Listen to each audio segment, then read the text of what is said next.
Hello and welcome. Today we are going to be talking about trademarks versus copyrights.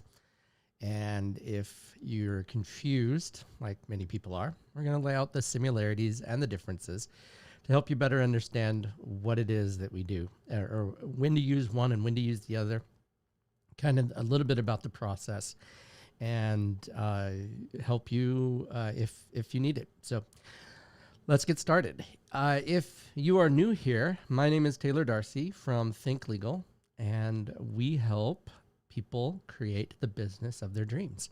And part of that is protecting your intellectual property. So to kind of give you a little bit of a background, intellectual property consists of several different things. There are the common ones that most people have heard of, and then there are the not as common ones, but makes sense. They're just, people don't think of them. So you have your basic, which is a trademark, and its counterpart is a service mark, and we'll talk about that in just a second. You also have trade dress, which is another form of intellectual property. And then you have copyrights, and you have patents. And those are the big categories. Now, there are subsets of those, but those are the big ones. And so protecting your intellectual property, all of those things, all takes work. And the reason why you want to protect your intellectual property is because of the fact that when you're working so hard to achieve your goals, the idea that your ideas especially could be stolen means that you could essentially go out of business. Think of a pharmaceutical company, and I'm not advocating for drugs, but just think of a pharmaceutical company that spends, $50-60 million or more on a new drug to cure something or to help with, cancer.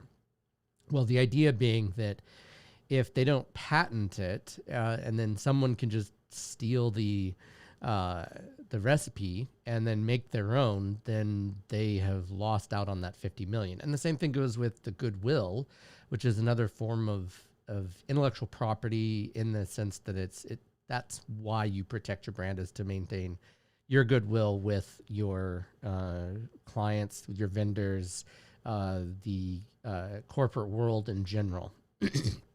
The reputation that you have makes a big difference in whether or not somebody will do business with you. When you think of Coca-Cola or Pepsi or Apple, certain things come to mind, certain ideas, certain principles, certain feelings come to mind. And you want to be able to protect those feelings that are associated with your intellectual property. Now, in some instances, those are bad feelings.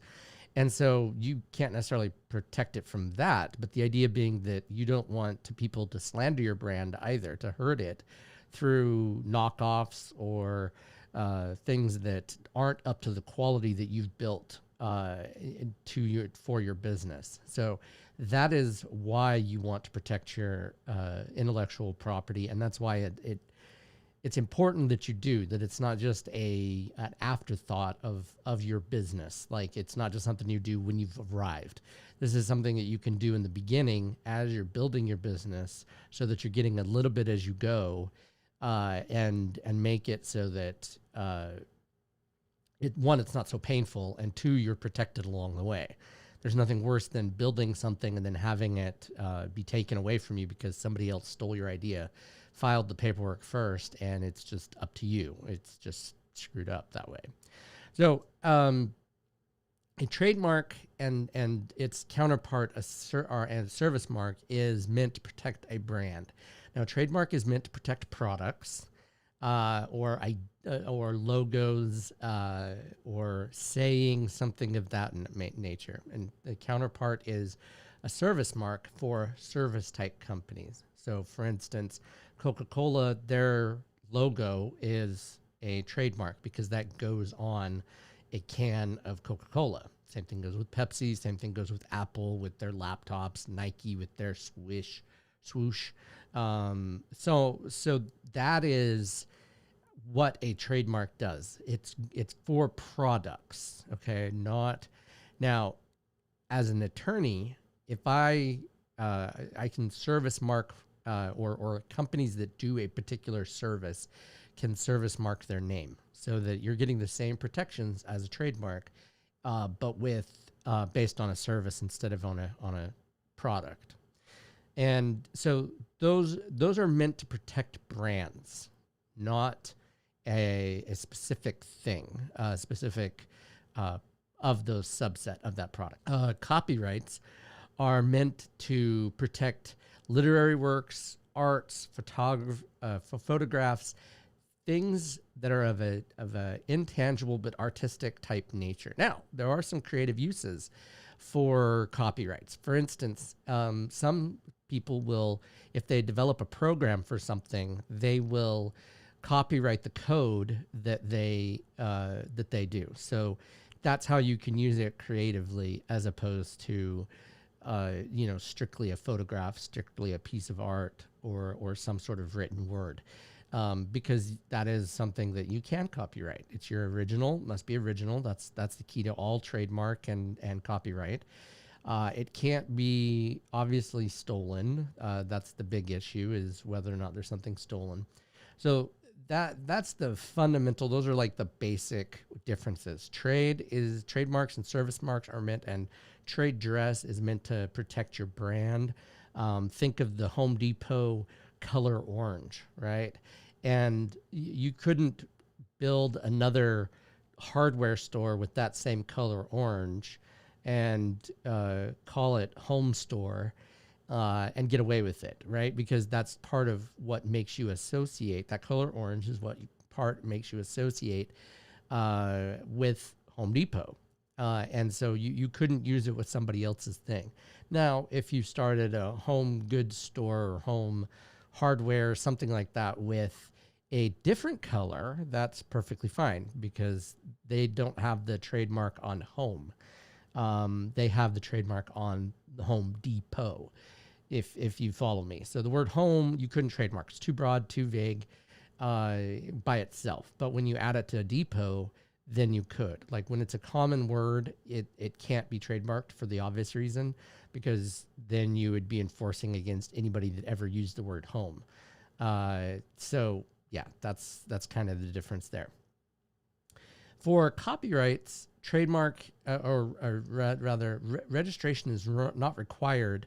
It is automatic. However, and here's the however, but you can only get actual damages in that instance, as opposed to if it's a copyrighted work and you send it through the U.S. Copyright Office, you can get statutory damages, which are substantially higher if someone steals your work. So, for instance, if you take a photograph and you put it on a website and someone steals it off the website, which is a very common practice, unfortunately, but true, then all you could get was what you lost by, like, for instance, say you sold it for $50. And I'm just using that as for instance. If you don't copyright it, then you can only get that $50. That's your actual damages. Versus if you copyright it, you can get statutory damages, which can be like $700, $200, $800, $900, $1,000 in statutory damages if you copyright it. So there is a big incentive to copywriting your work. In that when you go to litigate, you wouldn't litigate over $50. Nobody would. It just doesn't make sense. And so statutory damages is the only way you would make sense to do that. Next one is trademarks are only good for 10 years, and then you have to re-register them. And copyrights are good for the author's life plus 70 years. So if you write a novel, the Great American Novel, whatever it is, and you live to 90, then you have from 90 until 160 that it is good for, that work is copyright. But again, you still need to make sure you're copywriting the work, because although it's automatic, that because you thought it, you wrote it, you whatever, it's automatic. If you don't do the actual registration copyright, then you're only going to get the price of the book. Like, for instance, $15, right? If someone stole your idea. So you really want to make sure that you're following the right procedure, and that, yes, it's good for 70 years, But if you don't have that 70-year, if you don't have it statutorily, then that 70 years, I mean, nobody's going to sue over that. That's just, you don't. So this is important for my business people. If you hire someone to do work for you, the intellectual property rights to that work are yours. But to prevent any type of disputes, you want to make sure that's outlined in your employment offer, or employment contract, whatever you choose. Depending on your state, sometimes that makes more sense than others. But the point is it needs to be very clear to both parties that intellectual property is the ownership of the employer while they're working as an employee for you, because you're paying them to do it. And so you're basically paying ahead of time for that work. Say you commission someone to write travel around the world taking pictures. Great. He doesn't own that work. You do, but it needs to be clear in writing. That's your best scenario for that, because then you're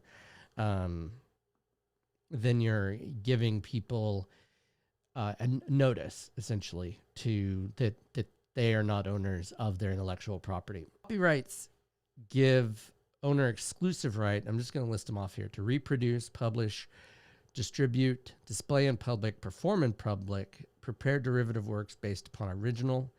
And this just simply means is that you can do almost what you want with it, and you can sell those rights. If you own the copyright to something, you can use that to sell to people so that you can license it to others. So say you owned a copy of famous artwork, Van Gogh, Starry Starry Night, and you could then, if you own the rights to it, if you own the copyright, then you can, which I'm pretty sure it's in the public domain at this point. It's been long enough since Van Gogh and the author life, 70 years, that type of thing. But I'm just saying, hypothetically here, if you're talking about the Van Gogh Starry Starry Night, you commissioned him to do it, so it's yours, even though it's his name on it. You then can have someone else make copies,